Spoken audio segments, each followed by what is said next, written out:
Hi guys, तर मी तुम्हाला दाखवायचं राहून गेलं का हा एक बलून बनवला होता ज्याला मी पूर्ण पिस्ता आहे ना, पिस्ताचे जे साल असतं ना ते लावलेले आहे. बघा, पूर्ण बलून कवर केलेला आहे. फक्त इथं एवढा स्पेस सोडला थोडासा, असा लॅम्प बनवणार आहे. आणि आता मी ह्या बलूनला असं आहे ना फोडणार आहे बरं का. आणि मी हे विसरून गेले काय, याच्या आतून आहे ना टिश्यू लावायचा होता, मग याच्यावर हे राहील म्हणजे सपोर्ट राहील त्याला. पण आता फोडायचं आहे मला त्याला नीट ग्लूने चिपकवलं आहे मी. साधा ग्लू आहे, ग्लूगन पण नव्हतं. आता इथं एक पडलं होतं हे वालं, त्याला ग्लू लावलेला आहे म्हणून मी याला थोड्या वेळाने फोडत अजून 5-10 मिनिटांनी. पण इतका छान आहे ना हा, हे असं राहील काय.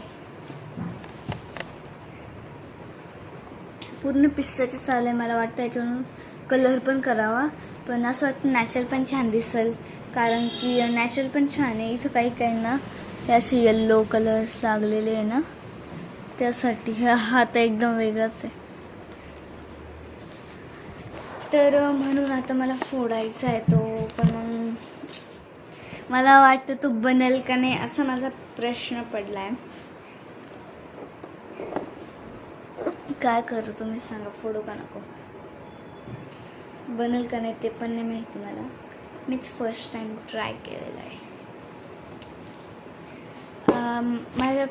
माझ्याकडे हे पिस्ताची खूप म्हणजे खायची ना, तर मी त्याची जे असं टरफला असतं ना त्याच्यावरचं कवर ते मी फेकत नव्हते. त्याला एका खट्टी म्हणजे गोळा करून ठेवायची, आणि एका खट्टी गोळा केल्यानंतर मग त्याचं पूर्ण साठ ठेवलं आणि मग हे केलं मी त्याचं. आणि अजून मी हे पण केलं आहे, हे बघा, हे फुल याला पण कलर द्यायचं बाकी आहे. आणि अजून पण हे इतकीच नाही आहे. ही जी एक कंपॉस आहे ना, हे बघा, ही एक कंपॉस आहे ना, ही ना पूर्ण भरलेली होती या बलून, आणि त्याला संपलेली. हे बघा, एवढेच राहिलेले पिस्ता. आता त्याचं पण मी काहीतरी बनवेन. तर आता जर तुम्हाला पाहिजे असेल मी फुगा कसा फोडला आणि कसं केलं, तर पुढच्या व्हिडिओला जॉईन करा. Bye bye.